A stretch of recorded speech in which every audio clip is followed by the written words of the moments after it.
Você já ouviu falar da expressão bug out bag? O que é uma mochila bug out bag? Já ouviu falar dessa expressão? Isso é muito conhecido entre os sobrevivencialistas. O sobrevivencialismo está muito na moda hoje. Tem muita gente que segue esse esquema, essa ideia. Mas bug out é uma expressão em inglês que significa desaparecer, sumir. Então, numa tradução bem simples, seria uma mochila para evasão, para uma fuga durante uma emergência. E a ideia é que você tenha isso num local bem de fácil acesso, ou dentro do carro, se for o caso, ou na tua casa, com tudo pronto, né?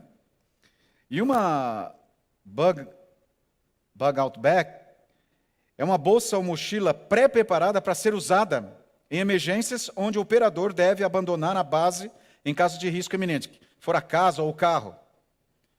Exemplos: um alagamento, um terremoto, um incêndio, um tremor de terra, que force uma saída imediata do abrigo primário, onde a família está, onde você está.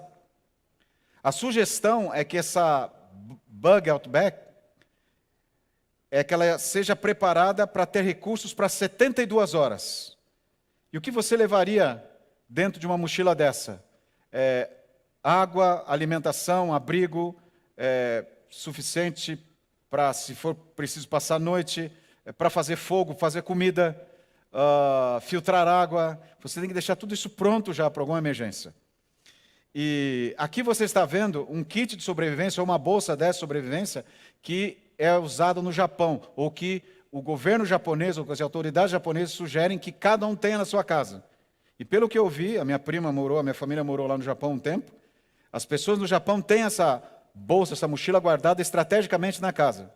Porque se houver um terremoto ou um tsunami, como já aconteceu lá, eles têm questão de segundos para abandonar na casa. Aí você pode me dizer assim, mas o que tem eu a ver com terremoto? Que no Brasil não existe isso. Então eu quero recordar um pouco para você do que aconteceu na barragem, quando estourou a barragem Mariana. Uma cidade pacata, tranquila, que depois de alguns segundos estava destruída. Quando aconteceu o rompimento da barragem Mariana, na tarde de 5 de novembro de 2015, no subdistrito de Bento Rodrigues, a 35 quilômetros do município brasileiro de Mariana, que fica em Minas Gerais. E aquilo se tornou pior, houve um agravante, porque o empreendimento, a empresa e as comunidades vizinhas à barragem não possuíam um plano de contingência e nem tinham estrutura para lidar com a emergência, nem rotas de fuga que permitissem aos moradores se deslocarem a tempo para as regiões seguras. E como resultado, várias mortes aconteceram. E não foi só lá. Também nós tivemos a questão de Brumadinho. Em 25 de janeiro de 2019, foi o maior acidente de trabalho no Brasil em perda de vidas humanas e o segundo maior desastre industrial do século.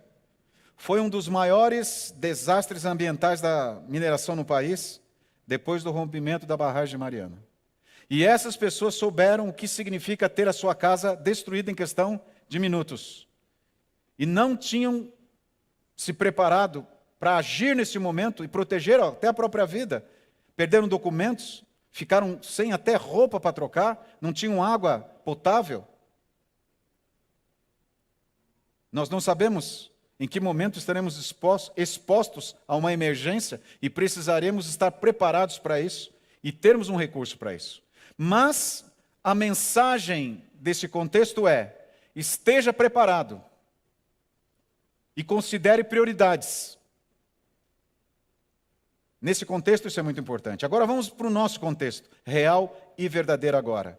Para isso, Apocalipse nos revela algo muito importante. Apocalipse capítulo 1, verso 3, você já abriu a sua Bíblia aí, você que nos acompanha em casa também. Então vamos lá. O que diz o texto? Bem-aventurados, felizes, macários, do grego, aqueles que leem, aqueles que ouvem as palavras da profecia e guardam as coisas nela escritas, pois o tempo está próximo. Aqui, João também está dizendo: tenha a sua mochila preparada e priorize o que você está usando na sua preparação.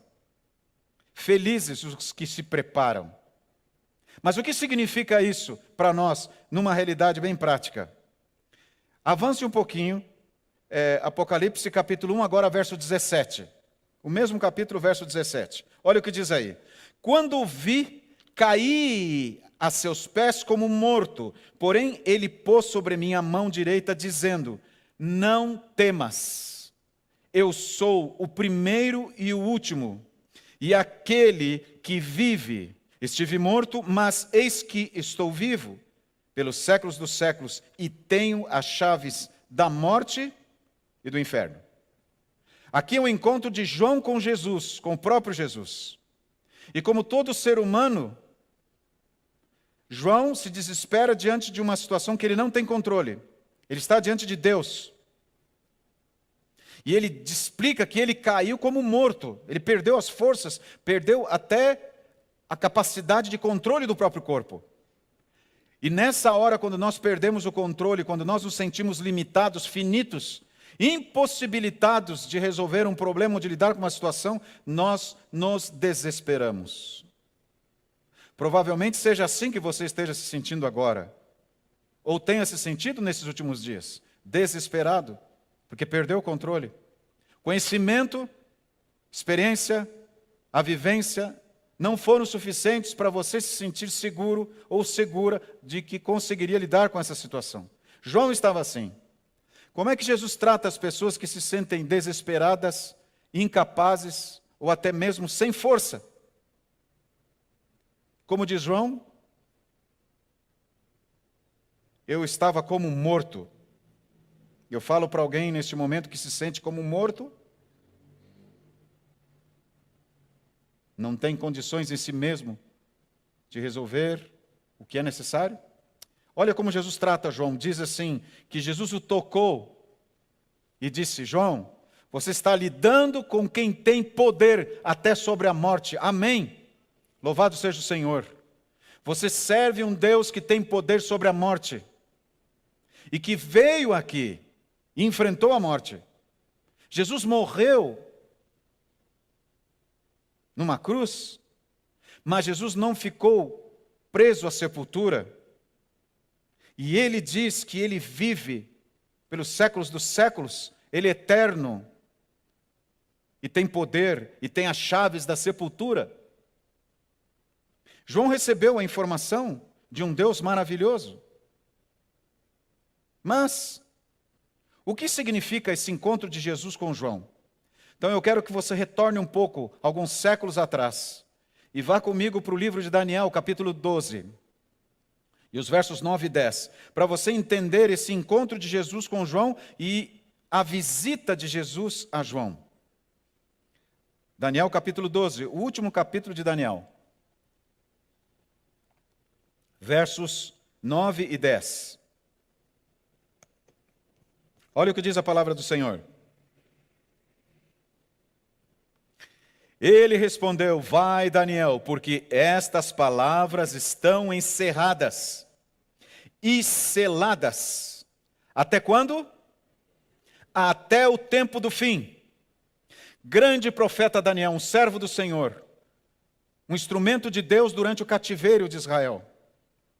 Quando chegou lá era um jovem, mas firme nos seus princípios e nos seus ideais. Deus o chamou e ele se tornou o emissário do Senhor para aquele povo, mas também para você e para mim. Agora Deus fala assim: Daniel, você vai descansar, vai dormir na sepultura e vai ressuscitar quando eu voltar aqui. Mas até lá, essas palavras serão seladas. Até quando? Até o tempo do fim.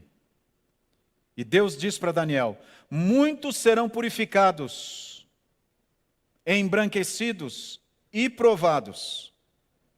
Deus revela os acontecimentos que sucederiam o tempo de Daniel. E diz ali: mas os perversos, e havia perversos no tempo de Daniel, e Deus diz: procederão perversamente. Daniel, o mal continuará e será cada vez pior. E ele fala, e nenhum deles entenderá, mas os sábios entenderão. E do que Deus está falando para Daniel? A base para nós nesse momento, e aqui está a grande revelação e uma mensagem extremamente necessária e importante a mensagem, o contexto, as profecias de Daniel ficariam seladas até quando? O tempo do fim. Agora volte comigo para Apocalipse, por favor, capítulo 5, versos 4 e 5. E nós vamos caminhando para o final da mensagem desta noite, deste momento, entendendo a grande promessa de Deus para você. Apocalipse capítulo 5, versos 4 e 5. Diz assim a palavra do Senhor: E eu chorava muito, porque ninguém foi achado digno de abrir o livro, nem mesmo de olhar para ele. E olha só, todavia um dos anciãos me disse a João, não chores. Eis que o leão da tribo de Judá, a raiz de Davi, venceu para abrir o livro e os seus 7 selos. Davi chora. Quando nós, seres humanos, nos encontramos numa situação sem resposta, sem solução, nós choramos, nós gritamos, nós clamamos, nós brigamos com Deus, nós questionamos, nós duvidamos. João, como você e eu, também se vê numa situação que a sua limitação é exposta, a sua finitude é exposta. E o que João faz? João não tem mais nada a não ser chorar, desesperado. Ali está um livro que tem revelações importantes. Que livro é esse? Simbolicamente, na profecia. Com 7 selos. É o livro de Daniel. Simbolicamente, é o livro de Daniel. Ele tem ali revelações que mostram os finais deste mundo, desses acontecimentos, os últimos dias desse mundo, como que as coisas acontecerão. E João está preocupado em entender, mas não consegue abrir. E ali, no contexto da visão, ele entende que ninguém tem autoridade para abrir. Não é só a possibilidade, é a autoridade para abrir. E quando ele está lá desesperado, ele pensando, bom, agora não tem mais jeito, ele começa a chorar. Um dos seres que está ali na visão, diz um ancião, fala assim, não chora, Daniel. O leão da tribo de Judá, quem é o leão da tribo de Judá? Jesus, a raiz de Davi. Aquele Jesus que falou para Daniel, eu venci a morte, eu tenho a chave da sepultura e tenho a chave da morte. Eu estou acima, eu sou o Deus Todo-Poderoso. É o mesmo Deus que pode resolver o problema de Daniel. Agora, vamos abrir um parênteses aqui. Olha que coisa interessante. Um pouco tempo atrás, Daniel se encontrou numa situação de impossibilidade. E Daniel se sentiu enfraquecido, incapacitado, impossibilitado. E ele caiu como morto. A reação de Daniel foi qual? Desespero. Tempo depois, ele também se encontra numa situação de limitação. E como ser humano, e eu e você somos assim, ele se esquece daquele Jesus que apareceu para ele. E que disse, eu tenho poder, eu tenho a chave da vida e da morte e da sepultura. Ele não lembra desse ser que foi capaz de restaurá-lo até nas suas forças físicas. Sabe, nós somos muito propensos a esquecer do que Deus fez por nós. Eu sou assim. Eu constantemente tenho que estar me policiando, me cobrando e revendo cada momento da minha vida, cada situação, alguns de muitos desafios, outros pequenos, mas milagres de Deus foram operados ali. Nesse dia, eu tive na minha vida muitos milagres, alguns eu não sei, outros eu sei. Você e eu precisamos ver, mas quando nós nos colocamos, por exemplo, diante de uma agenda da semana, nós pensamos no que temos que fazer e dizemos, não dá, não vou conseguir, isso não consigo. Esquecemos do que Deus fez lá. E nós fazemos com Daniel, a gente se desespera, chora. Deus proverá. Amém? Aleluia. Confia em Deus. Agora eu quero que você olhe comigo para a questão profética. Veja esse texto. Foi o leão da tribo de Judá quem abriu o livro, e na visão, depois se você quer ler, ele tem autoridade, não só poder, ele tem autoridade porque ele morreu na cruz, venceu o mal e venceu o pecado. Louvado seja Deus por isso. Ele abriu o livro e deu a João a revelação daquilo que seria quando, queridos? Nos últimos dias. Lembram da declaração de Deus para Daniel? Sela o livro até quando? Os últimos dias. Quando essa profecia fosse entendida e revelada, seria quando? Quando que essa profecia seria entendida? Quando que essa profecia seria revelada? A profecia ou o livro? Que livro é? De Daniel. Quando que o livro de Daniel seria compreendido? Nos últimos dias. E que grandes profecias são essas? Diz ali o texto: Daniel seguiu seu caminho para apresentar o testemunho que foi selado até o tempo do fim. Quando a mensagem do primeiro anjo deveria de ser proclamada ao mundo. Qual a mensagem do primeiro anjo? Temei a Deus e dai-lhe glória, porque é chegada a hora do seu juízo, e adorai aquele que fez o céu, o mar e as fontes das águas. O mundo seria chamado para adorar a Deus como o quê? Como Criador. A revelação da sua misericórdia, do plano da salvação, da intercessão de Jesus por nós no santuário, quando em Daniel capítulo 7, Daniel capítulo 8, Deus revela o ministério de Jesus intercedendo por nós na cruz, e depois no santuário também, como sumo sacerdote. O livro de Hebreus relata isso. Daniel recebeu de Deus essa informação e ficou selada até o tempo do fim. No tempo do fim, Deus levanta um grupo de cristãos, orienta, traz essas pessoas para perto dele para que estudem a Bíblia, principalmente o livro de Daniel, e compreendam a profecia que relata a revelação da vinda do Messias, da morte do Messias e da volta de Jesus. Amém? Nós estamos vivendo no tempo do fim. Apocalipse, calipse, eu já falei para vocês aqui num culto de sábado, significa o quê? Calipse. Véu. Apocalipse quer dizer o quê? Tirar o véu, revelação. Revelar, quando tira o véu, revela. Até o livro de Apocalipse havia uma incompreensão. O livro de Apocalipse é um complemento, um reforço. Trabalha junto com o livro de Daniel. E se você perceber, algumas profecias do livro de Apocalipse estão reveladas no livro de Daniel. Mas olha o que diz Apocalipse capítulo 5, agora os versos 9 e 10. Veja aí, você está bem junto desse texto? Olha o que diz: digno és de tomar o livro e de abrir-lhe os selos. Por quê? Porque foste morto, e com o teu sangue compraste para Deus os que procedem de toda tribo, língua, povo e nação. E olha só que promessa linda, queridos. E para o nosso Deus os constituíste reino e sacerdotes, e reinarão sobre a terra. Amém? Aleluia! Você sabia que você é um candidato a ser um rei nesta terra? Na terra restaurada, essa terra, esse planeta que foi usurpado por Satanás, pelo anjo rebelde, tomado de Adão e Eva. Satanás hoje está no controle deste mundo, por isso que nós temos visto sofrimento, dor, morte, incerteza, injustiça. Esse é o reino de Satanás, mas nós não estamos abandonados à mercê desse reino. Amém?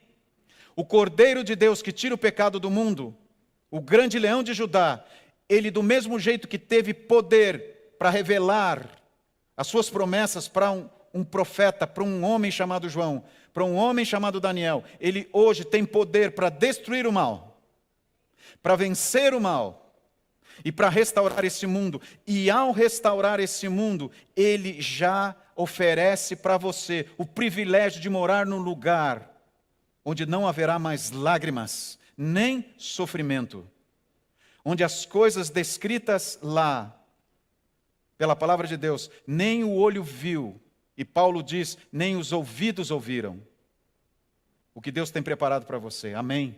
Aleluia. Eu quero morar nesse lugar. Aí sim eu vou ser feliz.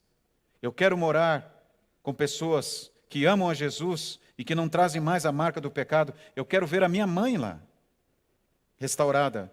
Eu quero ser restaurado, livre dessa natureza pecaminosa, quando o corruptível for revestido de incorruptibilidade. Eu sei que o meu Redentor vive e por fim se levantará, virá nas nuvens dos céus e restaurará. O leão de Judá. Hoje eu tenho o meu coração apertado e você tem. Muitas vezes propenso ao medo, muitas vezes vítima de situações impossíveis, tristes, cruéis. Eu estava conversando com alguns líderes da comissão, que alguns amigos meus, pessoas queridas do meu relacionamento, estão enfrentando a luta contra o câncer.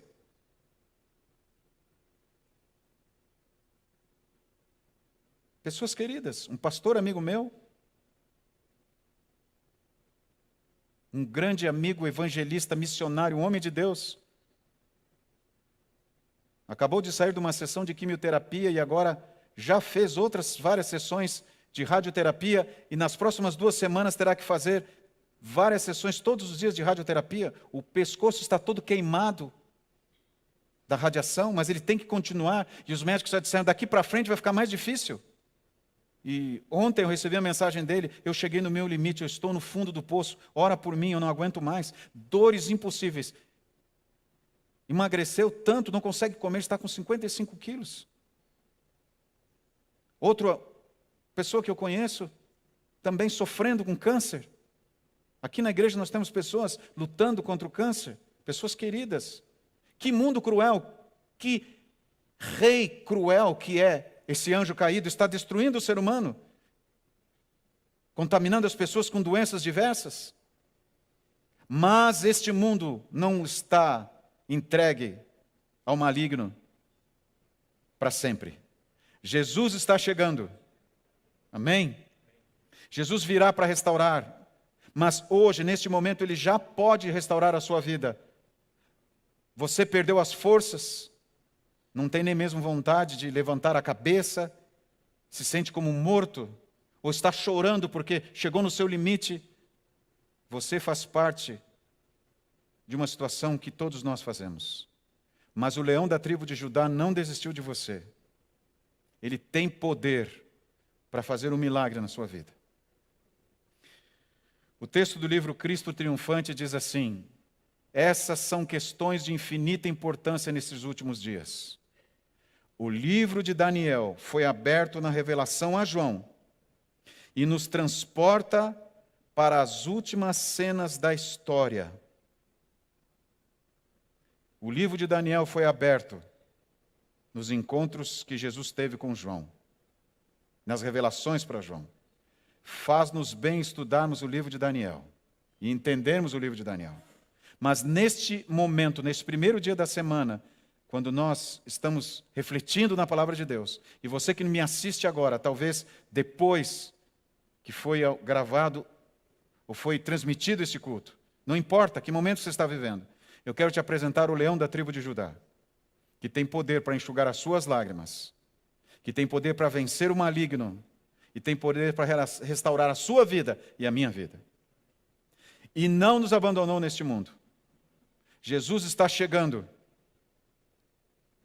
E Ele vem para me buscar. E vem para buscar você também. Ele é o Deus Todo-Poderoso, que tem revelado a sua vontade e o seu projeto em detalhes na palavra de Deus. E nós estamos aqui para lembrar isso.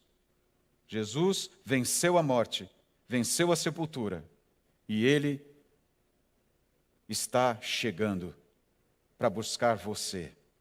Mas agora Ele tem poder para erguer você, tocar em você e restaurar você. Enxugar as tuas lágrimas.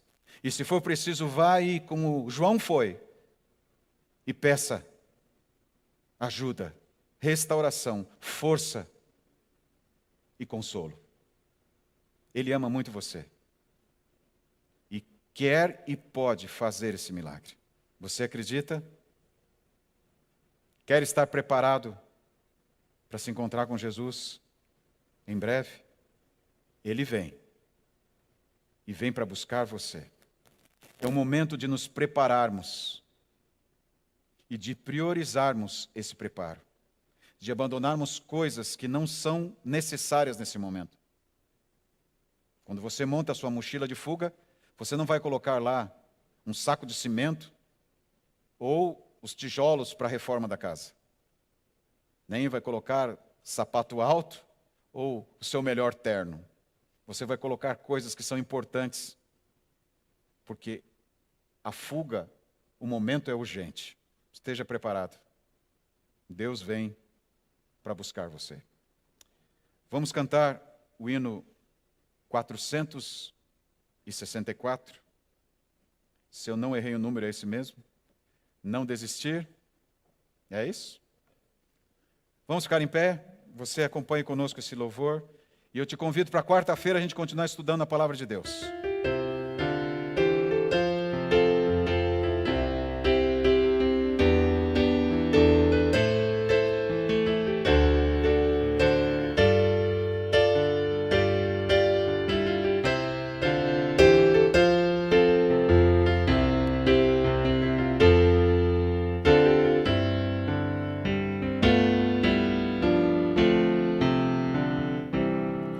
Dias a bem ser, em que triste te sentes, sem ter esperança e prazer.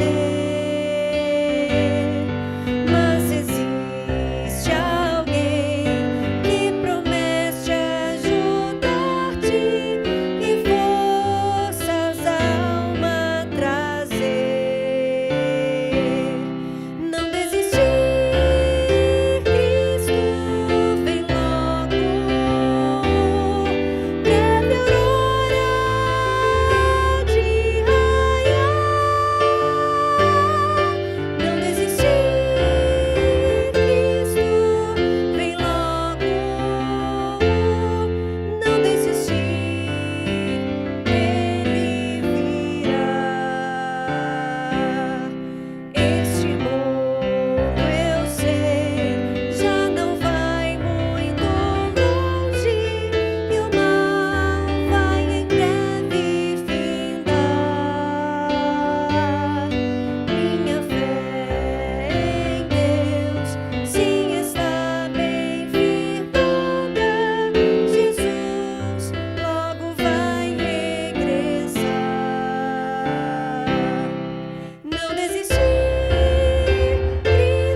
Querido Pai, nós oramos em nome de Jesus e agradecemos porque o leão da tribo de Judá, o nosso querido Jesus, está aqui e tem poder para nos ajudar, tem disposição em nos erguer e nos restaurar.